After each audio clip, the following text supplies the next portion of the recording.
Welcome to This Jungian Life. Three good friends and Jungian analysts, Lisa Marchiano, Deborah Stewart, and Joseph Lee, invite you to join them for an intimate and honest conversation that brings a psychological perspective to important issues of the day. I'm Lisa Marchiano, and I'm a Jungian analyst in Philadelphia. I'm Joseph Lee, and I'm a Jungian analyst in Virginia Beach, Virginia. I'm Deborah Stewart, a Jungian analyst on Cape Cod.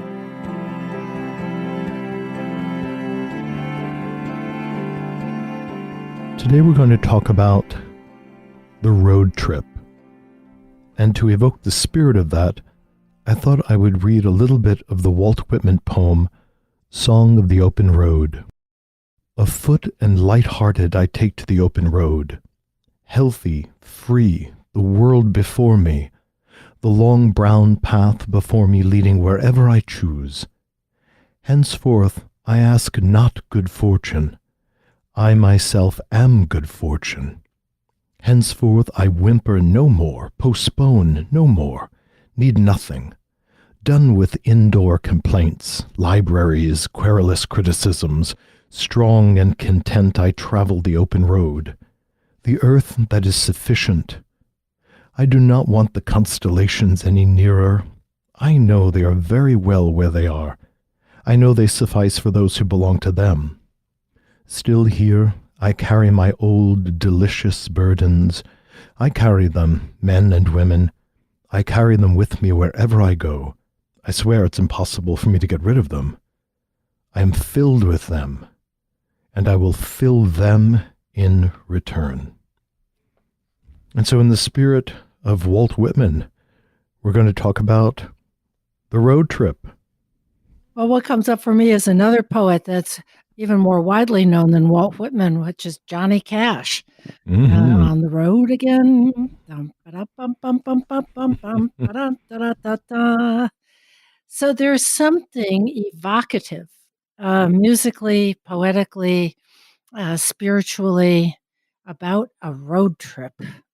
And when we were thinking about putting this episode together, I mean, the list of movies, books that feature road trips. I mean, we you can find lists and lists of them online, but immediately a bunch of them come to mind. It's such an iconic, I want to say, archetype, particularly somehow American, because almost all of the examples that we came up with really come from American literature, American films. So there must be something particular about this experience and the American psyche. And I think we're just going to walk around this today and look at different manifestations of it and maybe consider some of those books and movies and what this might all mean psychologically from a Jungian standpoint.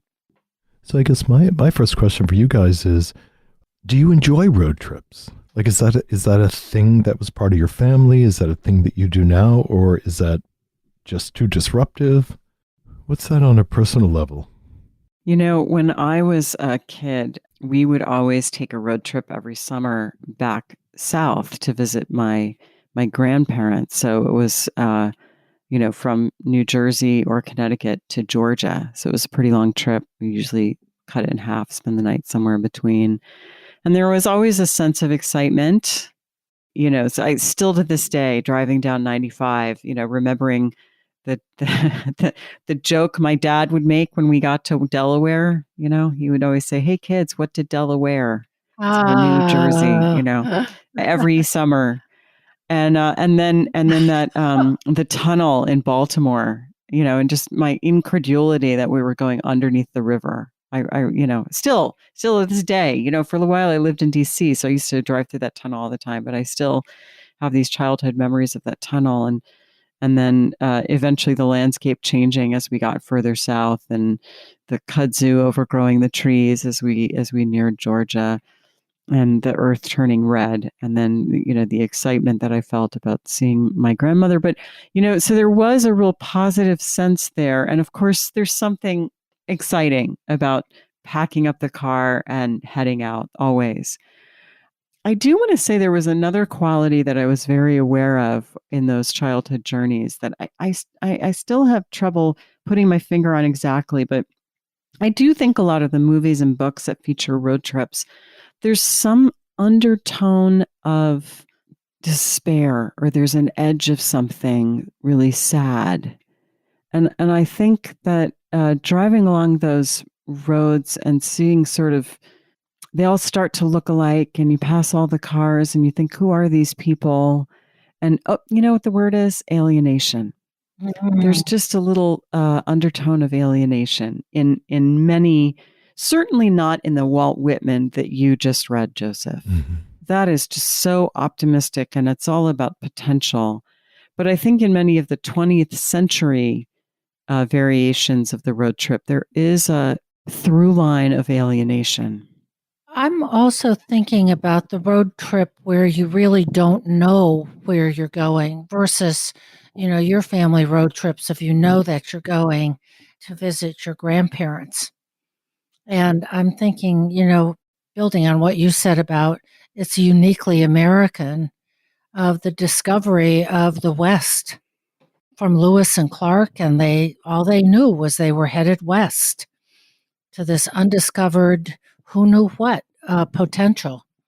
All the wagon trains, the gold rush, people in California who went out to California, and we lived out there for a few years, and there were collections of pictures that people drew so that they could send back home, what their new farmstead in California looked like. So I'm thinking that there's also hope, a hope for a better life, a hope simply for discovery of what will we discover, something novel, something different. Yeah, and in that sense, I mean, you mentioned Lewis and Clark and the wagon trains. There's something heroic. There's a spirit of heroism. Yeah. I believe there's a spirit of the quest. When you go, the Knights of the Round Table go questing after the Grail, they don't know exactly what they're going to find. They barely know what they're looking for, and they're just sort of up for the adventure. I certainly can imagine unconsciously that the road trip may have a quest, whether it's the quest for refreshment or renewal, in a sense, looking for the fountain of youth, looking for some kind of a revelation, a distraction, as well as something much more higher minded, like a purpose. So I think that America also is unique historically because we have an infrastructure that allows us to drive coast to coast fairly comfortably. Also, the resources that most Americans own cars. Yes. And have access to energy and fuel and other things that are needed to take to the road. So I think culturally we're in an interesting, very unique position to travel for pleasure, as well as what you were saying with the quest to travel for purpose. But I think those things feel very different to me.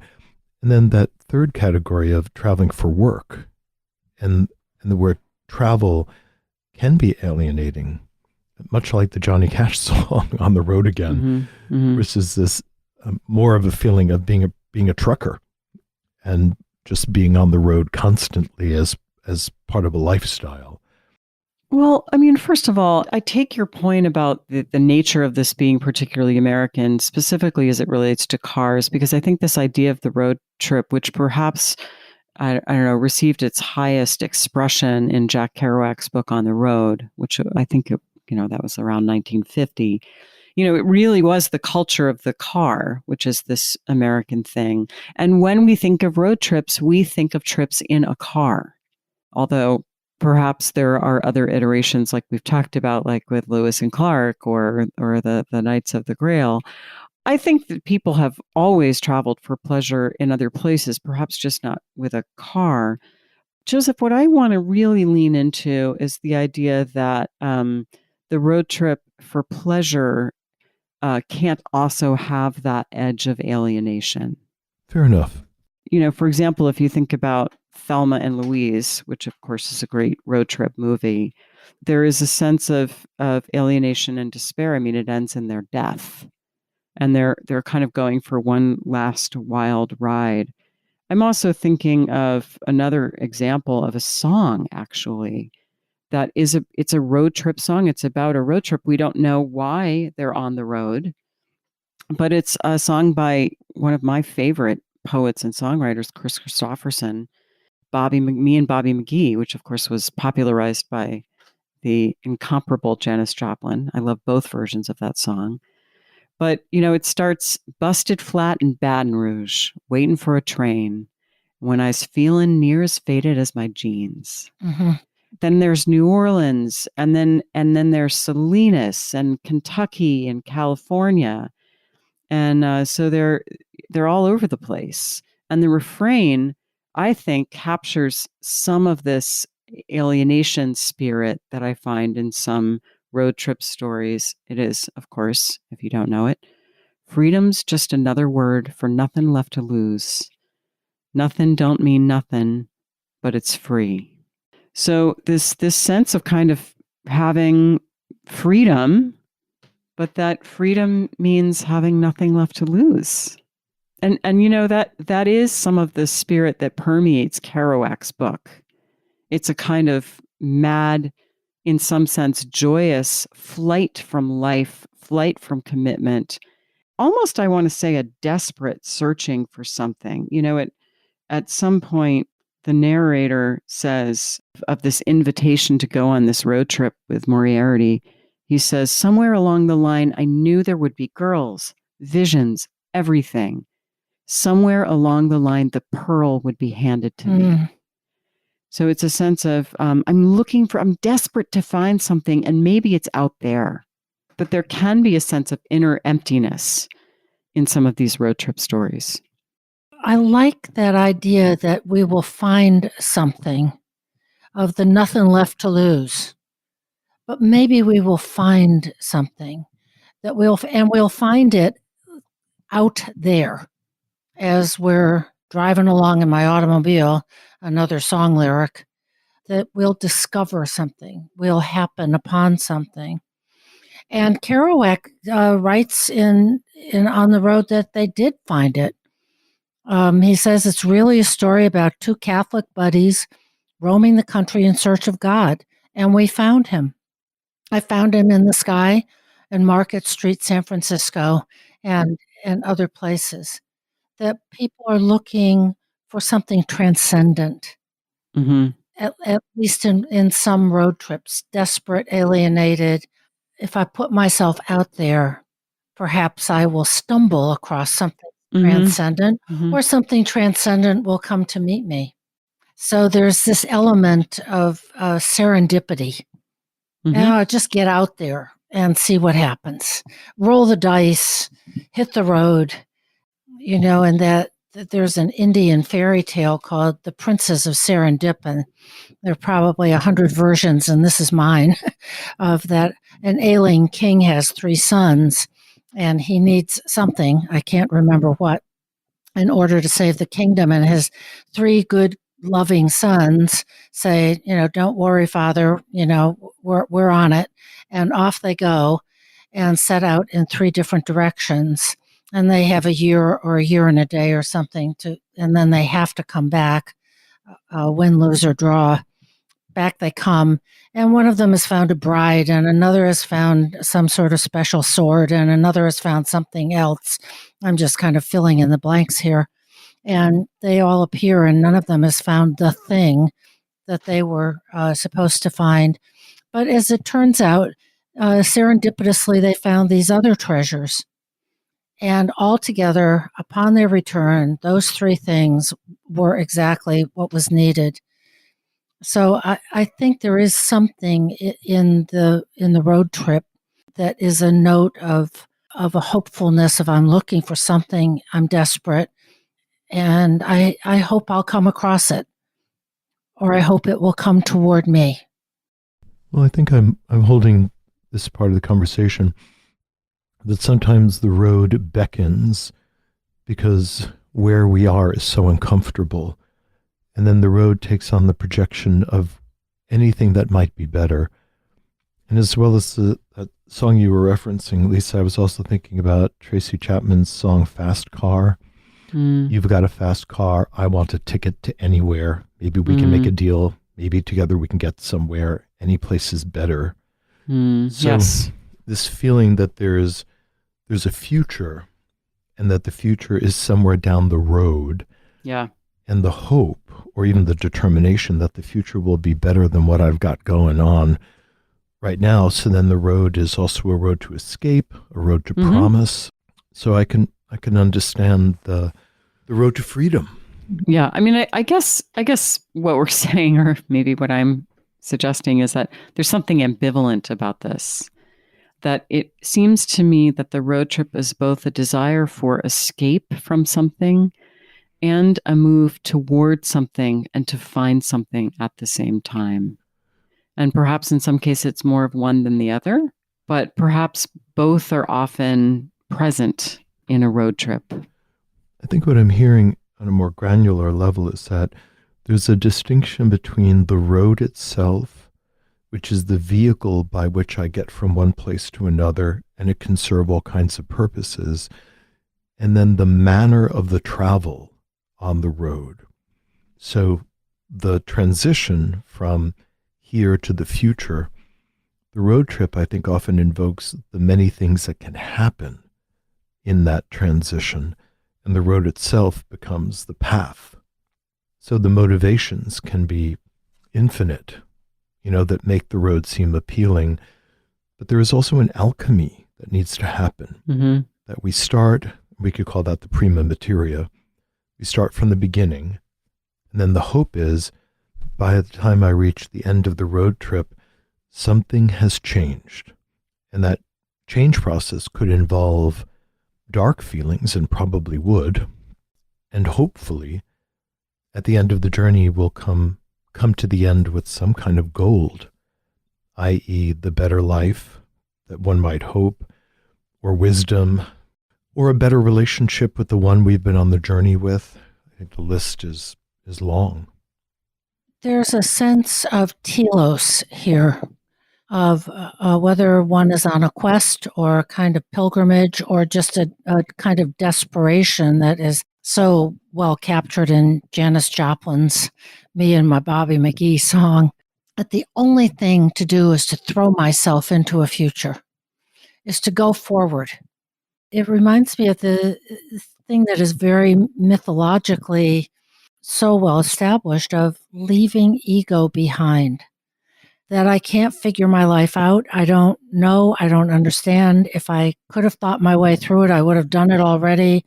I will just move ahead in some kind of an act of faith almost, that there is something out there for me to discover, that I will move ahead aimlessly, recklessly, desperately, whatever the feeling tone might be. That can be a kind of transcendence of now I don't know, now anything can happen. And so we concretize through a car or a motorcycle, and all the paved roads that were established during the Eisenhower administration. We can concretize a search for our souls. Which sometimes can go well and sometimes can go poorly. I want to take a little pivot and just thinking about road trips, which evokes for me highways and cars. And I'm somehow wanting to really think about this alchemical metaphor. When I think about the times I've taken a road trip with one other person, there's absolutely a change that happens in the relationship. And I've often remarked that, well into a road trip with another person, that's probably the most uninterrupted time I have spent talking to that person, maybe in years. That there's something about the container of the car that's catapulting down the road, and the relative lack of distractions, really, that compels a certain kind of relatedness. And I think that's becoming increasingly rare. It's a precious thing to have 10 hours in a car, or if you're going to drive across the United States, a week of traveling in a car with another person. and only having those two psyches moving around each other in the container, I have found, for the most part, that it has deepened every relationship that I've had to be in a car for a great length of time. And the big disruptor to that now is the damn iPhone, is having this intrusion or this seduction of running away from the conversations that would normally happen. So part of my hope is the next long road trip that I and my companion can turn our phones off and hide them in the luggage. Okay, so listen, if you're listening to us right now and you're in the car with a friend, turn us off. That's right. That's right. Turn to the person next to you and start talking.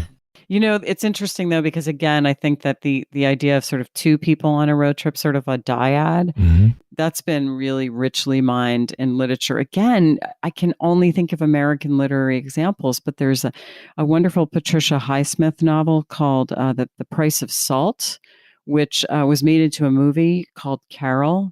And there's this incredible road trip that the two women take, and of course, Thelma and Louise. Or actually, one of my favorite road trip novels is Lolita. Humbert Humbert takes poor Lolita kind of on this mad dash across the country. And it's just the prose is just scintillating. And it's just this sort of picture of America that in a way is just so kind of spiritually bleak, which of course reflects, Humbert Humbert's soul. But you're onto something there, Joseph. It really is a kind of container. It really is a sort of vessel. It's an interesting construction that we're talking about, is the road trip that is a solo road trip, perhaps on a motorcycle, cross country or something like that. The buddy trip, Kerouac's On the Road. Lolita, where it's, a kind of a somber and, another feeling altogether. And then there are groups of people. The electric Kool-Aid acid Yes, test. exactly. And the Merry Pranksters. Exactly. In their van, painted on all those psychedelic colors. And how many people or any other people on the road trip make a gigantic difference to the quality of the experience. Well, which speaks to the horrible road trips we took as children. Just awful, My mother and father and the three kids, and it was just an endless shitstorm of fighting and threats to pull the car over and then turning around because no one's, obeying, and ranting and stress, and oh my God. I mean, it was just like having your skin peeled off. Oh God. So it was so redeeming as an adult to rediscover road trips as magical and fantastic. But boy, when you've got a car full of kids, there has to be this kind of supernatural goodwill to enjoy that as a standalone experience. But it was like boot camp. It was a matter of surviving something until, we got to the location. Yeah. That comes up for me too. We had family road trips a couple of times. We drove to Florida, and it was very exciting to cross the Florida state line, but it was just several days of just unendurable tedium with my siblings in the back seat, because the adults always rode in the front seats, and left to ourselves to figure it out, fight it out, just somehow endure long days in the car. Now there are audiobooks and TVs, things you hang on the back of the seat, and so that the kids can be distracted and entertained rather than forced inward upon themselves and one another. Yeah, I mean, I think my memories of those trips to Georgia were, except for my dad's bad jokes, they were really about me in reverie as I gazed out the window. So there's something valuable about that. You have a tremendous capacity for reverie from Connecticut to Florida. Yeah. That's a lot of reverential experience. I must have lacked that capacity as a child. By the way, the other thing, one of us would wake up from a nap and we'd say, "What state are we in?" And my dad would say, "We're in a state of confusion." But That was his honestly, other inevitable joke every single ride. I think the saving grace of our road trips as kids is that, of course, no one had to wear a seatbelt because nobody wore seatbelts. Yes. So that I could escape in our station wagon by crawling over the back seat and wedging myself on top of the luggage until I could slide to the back window. So I'm laying on the luggage, and then my dad would lower the back window in the back a little bit so that I was like a dog, like hanging out a window. And that was the place I could escape. And of course, it didn't occur to anybody that was highly dangerous. But through the cloud of cigarette smoke, I don't know that they could even see me at the other end of the Joseph. car. So, God. it was really a different world. 1969, different world. Well, I'm thinking about what's happening psychologically when people take road trips. And we've obviously identified different kinds of road trips. But I want to say, and I know I'm holding the sort of negative polarity of this phenomenon a little bit here today, but I'm going to continue doing that while still acknowledging there is the positive polarity. I want to say that I think that this might be some manifestation of a kind of puer psychology to take a road trip. You just cut out of town. If you read On the Road by Jack Kerouac, both men are kind of leaving, especially Moriarty, leaving wives, leaving pregnant wives, leaving wives with children. Things get boring, things get a little bit difficult, and that's it. You hit the road. So there's a sense of kind of keeping ahead of life's problems, which feels to me, and with this sort of exuberance for what you might yet find, that seems to me very typical of puer psychology. And we've, of course, I guess I should define that. We've talked about it before on the podcast, but Jung talked about the puer, that's a Latin word for boy, and he meant in the sense of the eternal youth, which has a positive pole, as all archetypes do. This sensibility of optimism and adventure and a kind of carefree love of the open road, versus the negative quality, which is an inability to submit to inevitable limitation and therefore kind of come into being in a fully realized way in this lifetime. And when we think about puer psychology, we're really talking about something like what is popularly known as a Peter Pan complex. This makes me think about creative, often very young people who have made a career on Instagram of traveling. That they'll travel and post pictures and stories about how exquisite their experiences are as they live on the wind, how beautiful they are, how beautiful the people are around them, and how the illusion of perfection or of joy is enough to garner a career. They become influencers, are paid for advertising opportunities, but creating this illusion of the unbearable lightness of the journey is quite a seductive myth, puer and puella. And just as you said, it's this rejection, this thumbing your nose at Saturn.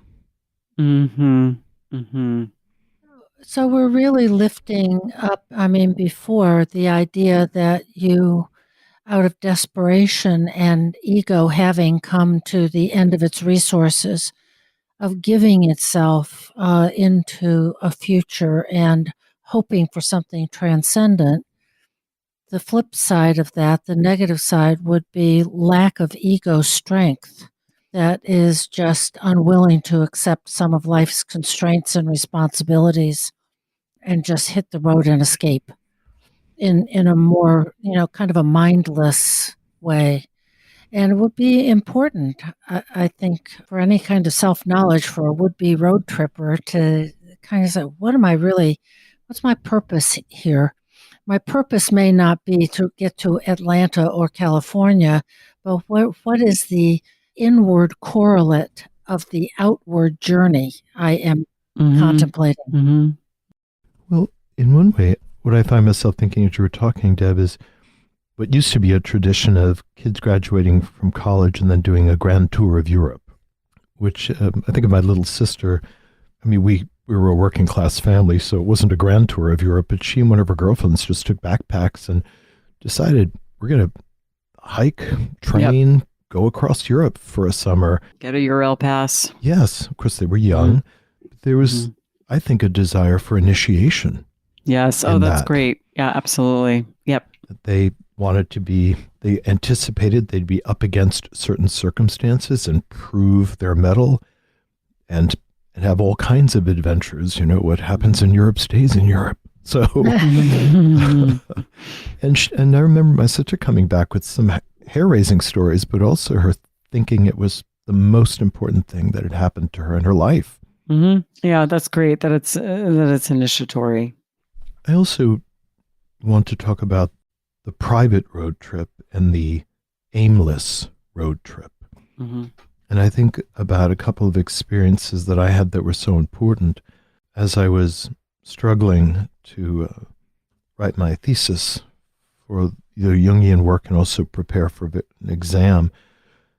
You know, I remember just setting aside several days after I arrived in Boulder and renting a car and just knowing I had maybe about 5 days, but that I was just going to go and follow just my intuition for several days and be alone talking with myself, reflecting on things, and strange, circuitous route that my psyche took me through really dangerous situations, and how absolutely important that was. I just headed for the mountains. So in some way, it was a very similar experience to the one your sister had. It was a sort of self-initiation. It was necessary to meet these dangers. Do you want to say more about what you encountered? It wasn't a conscious search for initiation, but it was searching for an encounter with myself, with my own unconscious material in a way that I couldn't with everything around me. Yep. So part of the surprising realities around it is that I wound up in a Ford Crown Victoria rear-wheel drive 8-cylinder car, which in and of itself was totally strange because it was probably the kind of car I might have wound up driving back in 1978. So it was a strange thing to get from Avis. That is wild. It was a very weird car and a totally inappropriate car because as I just started heading west from Boulder and I started going over Breckenridge and all of that, I was in the middle of these blizzards. I just traveled naively. So the car is fishtailing all over these highways. And I'm just, my eyes are hurting from staring forward. And then something crazy idea. I pulled off the road and then I wound up driving on these snow-packed loggers roads, like where I wouldn't see people for 10 hours on the road. But I had this absolutely calm, clear concentration as I was just moving through these strange, solitary Western environments. And lo and behold, right when I was starting to get desperate for gas, there would be this little, 3-building town would show up. And I'd walk into the gas station, which also had a bar, usually with it, with a bunch of very, clearly suspicious local folks staring at me as I was, pumping my gas. All kinds of refueling was available. Absolutely. And finally, when I found myself driving into the Jackson Hole, Wyoming, where I had never been, into the valley where you can see the Grand Tetons, that I finally had this sense that I had to stop, that this was the pausing place. And then this strange, dangerous feeling that I had to find a way to get into the forests. But at this point, the snow was like 10 feet deep. And I had no background in managing that at all. So on one, it was a sunny afternoon. It was warm enough. I'm wearing a light jacket and sneakers, and I'm Oh my, oh my gosh. really like the fool. I remember you telling me this story. Yeah, it's like Tarot Key Zero, just this this total archetype of the fool. And so I'm just kind of, heading out of town, and I stop someplace, and I'm thinking, gosh, I should probably get snow boots. And the guy there asked me what I'm going to do, and I said, oh yeah, I'm going to go, hiking down here in this snowy trail. And then he kind of gets this very concerned look in his eye, and he goes, you need snowshoes to do that. And I asked, what's a snowshoe? Oh my goodness. So like he's talking to me very slowly and very calmly because he's worried about me. Clearly, at the time, I just was in that fool archetype. Yeah. So he loans them to me, and he says, well, not only should you get the snow boots, but I need to give you these little plastic sleeves that come up to your thigh that you slip on because your feet are going to sink down sometimes. Sometimes, to your crotch, your leg is going to go down into the snow. And so there's a part of me that just was like, oh, okay. So I'm driving down the road and have snowshoes in the back. And then I have this intuition to just stop at the Ranger. It's the last little building before I'm going to get down in this road to nowhere, because I've decided where I'm going to take this hike. And I stop in and I'm just chatting, and I mentioned to the Ranger, oh, I'm just going to go for a little bit of hike. And the same thing, like he just freezes. And then he looks at me and he goes, where are you going to hike?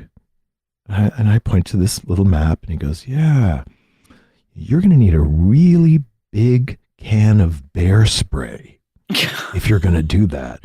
Like the size of a Febreze, Oh my God. can. I said, really? He goes, well, there aren't a lot of bears, but the ones that are out right now are the young grizzly bears.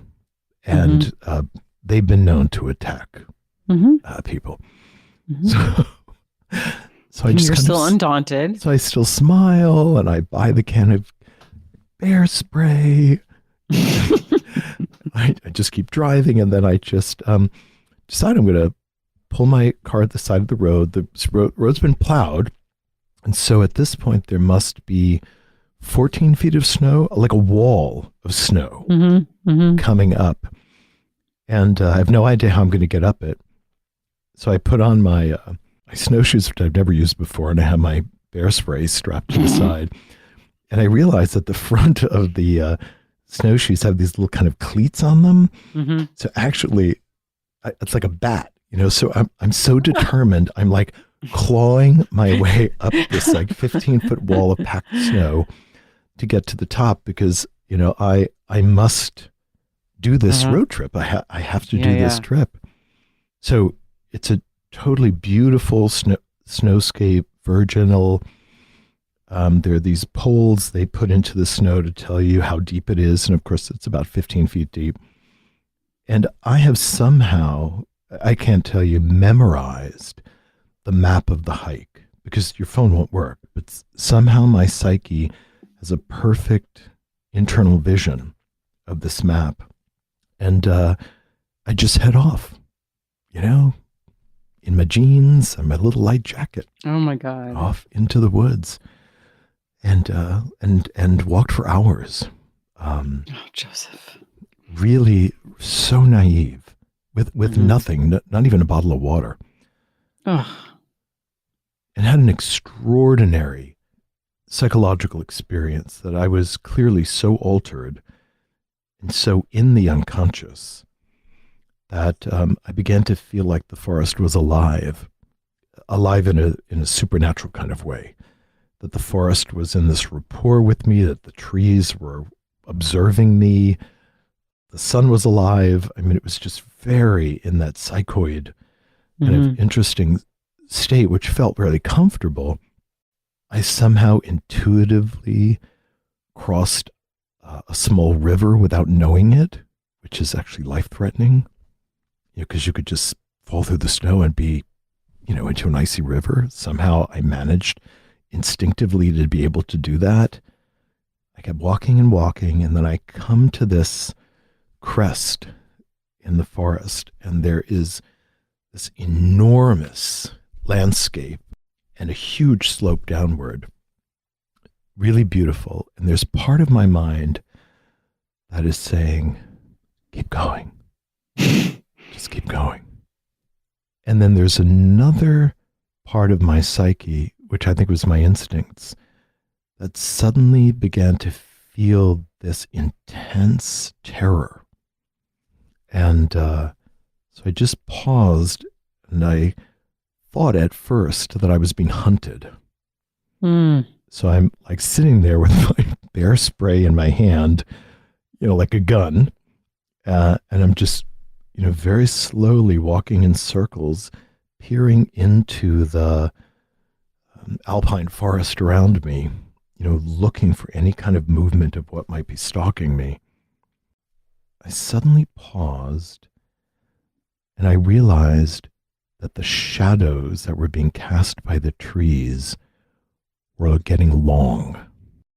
And I kept staring at it without recognition. And then it suddenly dawned on me that the sun was going to be going down, and that would be life-threatening. So I needed to turn around. The difficulty about going back is that I had used up so much energy in the hike in, and the fear, the unfortunate adrenaline rush had exhausted my body. So walking back and following my own trail was an act of pure volition, that it was pure ego energy to make myself get back to the car before the sun went down. And lo and behold, just as I was coming to the road with that 15-foot drop, the sun was just dropping below one of the Grand Teton Mountains. And so for me, I know that's a long story. For me, that was a direct encounter with the unconscious. And that very objective aspect of the unconscious that was not interested in whether or not I survived that trip. That my body, the instinct of my body, woke up and saved me. But the unconscious demanded that I immerse myself in that unpredictable wildness. So we've been talking about road trips that have a purpose, that have a goal, and those that don't. But maybe the distinction is those in which the goal is of the ego and conscious versus your road trip, which clearly there was a goal, but it was very much the agenda of the unconscious. Absolutely. And that I had exhausted my conscious resources. I couldn't figure out how to get myself beyond the troubles that I was experiencing. And at that point, I think even the willingness to just get in a car and go was this invocation of the unconscious, which was just take me anywhere you need me to go, as long as I come back and I'm different. And I don't even care how you make that happen. So, I mean, I could have come back without a foot, from frostbite. Yeah. Of course, I wasn't thinking that, but part of me was in that category of anything that I need to do to shift. I'm now willing to do it. So luckily, it was not tragic, although it was highly dangerous. Yeah. And that way, kind of initiatic, what we were talking about before. Yeah. That it was really a life and death situation that my unconscious had orchestrated for me. Like most true initiations have to evoke that feeling. Yes. It seems like, Joseph, this was true of your story, and I think it may be a feature of just about every kind of trip or road trip, which is you're leaving normal reality. You're leaving the normal expectations. You're going off into something different. Maybe that's unexpected. Maybe that's going to be wonderful. Maybe that's going to be terrible. But the normal routine is being broken up. Some new space is being activated. And of course, one of the things I was thinking about while you were telling your story is you mentioned before how the presence of our phones interrupts this ability to kind of find this temenos. it also maybe interrupts our ability to throw ourselves to the wind, right? Because we can just always ask Siri for directions to wherever we want to go. And there isn't that sense of allowing ourselves to get lost. Your story really is so evocative of what an outer road trip means internally, of just take me. I need to be different. I need to experience something different. And I'm appreciating so much that you came back from it, and you could have fallen in that river underneath the snow. You could have waited too long to come out of this altered state, and it would have been dark. You know that it calls up how much we really need to respect the unconscious. Yes. You know, the tarot key, the first one of the Fool, how do we alternate between an ego state that has its role in our lives and connection with the unconscious and something transcendent, which clearly you experienced. Mm-hmm. Deb, I really appreciated the way you just responded to Joseph's story. And it is such a profound story, Joseph, and really gripping the way you tell it. So thank you for sharing it with us. And what comes up for me is, perhaps all journeys are really inner journeys, Yes. and especially road trips. Yep. And the three of us have been on a road trip. In fact, I think we're still on a road trip. But we met each other during our Jungian analytic training. And this is not a program that is only intellectual. There's plenty to learn and write and study and do. And I would say every part of us was challenged emotionally, psychologically, in all kinds of ways. And we had each other to see us through. Now we're on this road trip called a podcast. And we never know exactly what we're going to discover.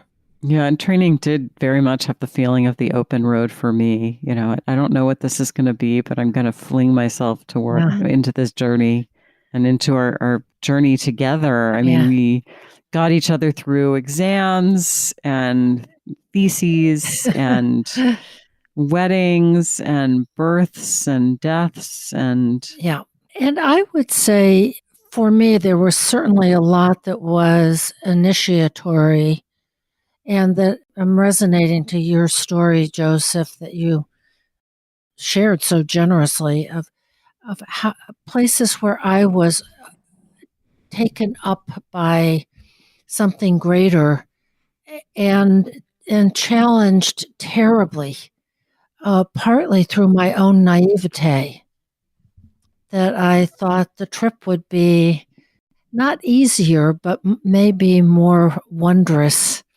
And it was wondrous, but there was also a dragon or two and a fiery lake to swim and a glass mountain to try to climb. Yeah, that naivete can be part of the road trip, right? I mean, that was the theme, Joseph, in your journey. You were very naive. Yes. And maybe if we weren't so naive, we wouldn't have set out. So I was thinking that the archetype of the Fool, Tarot Key 0, is somehow present in all journeys, that if we really knew what we'd be up against, maybe we'd never leave, we'd never start. Yeah. There's a certain innocence that's required in order to take the step. I think, for me, analytic training and where it has taken us and others, I mean, for me, it was the great adventure, the great road trip of my life. I think both of us share that sensibility, Deb. And I think perhaps we will close with another stanza from Walt Whitman, if that's okay. In the final stanza of the poem, he says, "Allons, the road is before us. It is safe. I have tried it. My own feet have tried it well. Be not detained. Let the paper remain on the desk unwritten and the book on the shelf unopened. Let the tools remain in the workshop. Let the money remain unearned. Let the school stand. Mind not the cry of the teacher.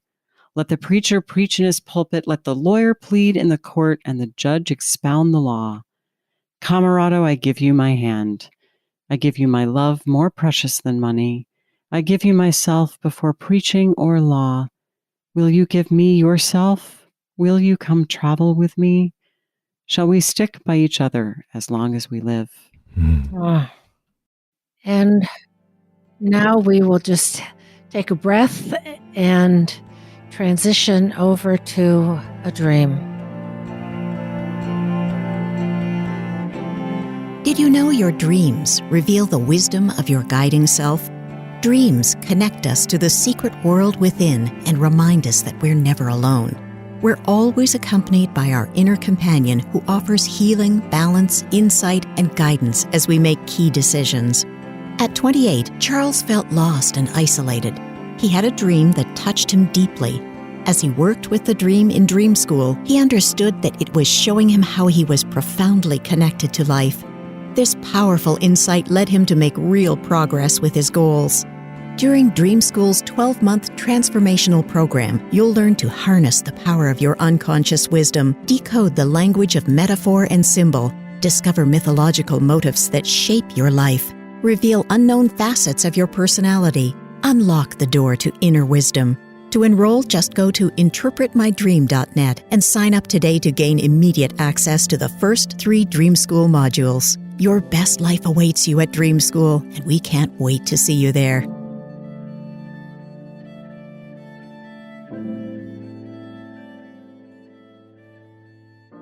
Today's dreamer is a woman. She's 70 years old, and she's a teacher and writer. And here's the dream. I was sleeping in my apartment in Brooklyn when I heard someone trying to break the door into the hallway from outside. I stood in front of the entrance door waiting for whatever would come, thinking it was better to face it. The door opens and 2 figures walk in. One is my father, dead by then. Another, a shape of a man covered, feet to head, by a black overall. And here is some context that she provides us with. My dad died after I left Russia. When my daughter was born, he asked for a tourist visa from Russia to come to the U.S. to see his grandchild, but was refused. Shortly after, he was diagnosed with cancer and died, never seeing me or my younger daughter. I wrote a short story, Stas' Dream, in which Stas meets an old man on a subway in New York who resembles his father and brings him to Stas's apartment, where some strange things take place. I always felt guilty about not being with him when he was dying. The main feelings in the dream, she says, were, who was my father? I never knew why he was arrested in Russia and served time. My grandmother disliked him. I adored him. He used to call me his ugly duckling because I looked awful as a 2-day-old newborn. He inspired me to read and gave me books and took me to concerts, but never invited my mom to come along. She was to him a lovely woman, but not his intellectual equal. He never tried to change that. A therapist told me once that my father had a, quote, emotional incest with me. I think it's a horrible thing to say. And for association, she says, fear first, but I decide to face it and open the door. Then confusion. Why, I know it's my father, but he's covered feet to head, and I'm unable to see if it's him, but somehow am sure. So we have a lot of depth and nuance, many facets to this relatively short dream, which really illustrates so well, I think, how much can be packed into a fairly concise recollection of a dream. Well, one of the things that comes up is we have a very, very familiar motive in the dream of someone trying to break in. Lots and lots and lots of people have dreams of someone trying to break into the house. And this dream proceeds a bit unusually because the dreamer says, I decide to open the door. So, this isn't someone knocking on the door. This is someone trying to break in. But the dreamer moves toward that content. So what I imagine about that is that consciousness recognizes that there's some content wanting to come through via the unconscious. And it's frightening, but the ego is up for the confrontation. Now, in the dream, it seems that there are two people. Her father, who's deceased. Another is a shape of a man covered head to toe by a black overall. But in her comments, she says, I know it's my father, but he's covered head to toe, basically, and I'm unable to see if it's him. So it's not altogether clear whether we're talking about two images or one. I had the same thought, whether the man in the black fabric, the veiled man, represents the father's unknown life. There's a way in which the father is being duplicated, the known father and the mysterious father, and that both of them are wanting her attention. The big mystery in this dream is the second man who's clad all in black. So this is the central mystery of this short but potent dream. And Joseph, I really like your question about the father's unlived life, which I definitely think is at play here. I mean, that's very strong in the associations. I think there is also another way to look at it, which is clearly this is a dream about her father complex, which is pretty ambivalent. And there's kind of a mystery about her father. The sort of doubling of the figure, that one is the known father and one is the unknown father. It points a little bit to the way that each of us has both a kind of earthbound existence and a kind of transpersonal correlate. And certainly that is true of our parents, right? We have our actual parent who is a real flawed person with clay feet. And then there is the father archetype that gets sort of bundled into our experience of our parent. So it's that sense of there's something here that is known, or at least somewhat known, and then there's something else that's hinted at that is obscured, that seems to come from the transpersonal realm. Mm-hmm. I think we're circling around, or at least I am, the difference between the internal father image and opening the door, or the images open the door, and the confrontation, and what is known and what is not known. And that's so echoed in her life, that her father died after she left Russia. Her father didn't get to see the second child. This woman, the daughter, did not get to be with her father while he was dying. And there's a mystery of who was my father, she says. I never knew why he was arrested in Russia. And similarly, she never knew why his wife, her grandmother, disliked him. I think that would have been her mother, her grandmother and the father's mother-in-law, yes, okay. if I read it correctly. Yes, you're right. But that there's a lot of ambivalence and ambiguity here about, which I think is imaged in the dream by the man covered head to feet by a black overall. But I guess I agree, Deb. I think that's all really astute. And I guess what keeps on coming up for me is that the man who's completely covered is not quite of this world. So this is tapping into some other realm. So yes, I think it does refer to the mystery of her father, what is obscured in her relationship with her father, both because there were things she didn't know, and perhaps he was somewhat secretive. But it seems as though there's been a bit of maybe secret keeping from herself. Mm-hmm. There's an element here of shadow around her father complex and her real world father, and something that is more than just personal. We've really, really veered into the archetype of the dark side of the father, the unknown, the mystery. And it may be that it can't be known. So we encounter a mystery, and what do we do with that? One amplification that's rummaging around in the back of my head is wondering about any of the gods that accompany ghosts and what's the mythology around it. One Orphic figure called Melanoi was a goddess, actually, but when she came to the upper world, ghosts trailed behind her, and her purpose was to seek or demand offerings to propitiate the dead. Now, the dreamer feels that the cloaked person is a man, although I have to say, if they're cloaked from head to foot, it might be a little difficult to discern their sex. I'm wondering if some transpersonal intermediary is accompanying the father, which makes him accessible to the dream ego, but also is there to ask for something, which also reminds me of Charles Dickens' A Christmas Carol. Mm-hmm. That the ghost comes back to give information to Scrooge, but also is looking to amend something, is looking to repair something.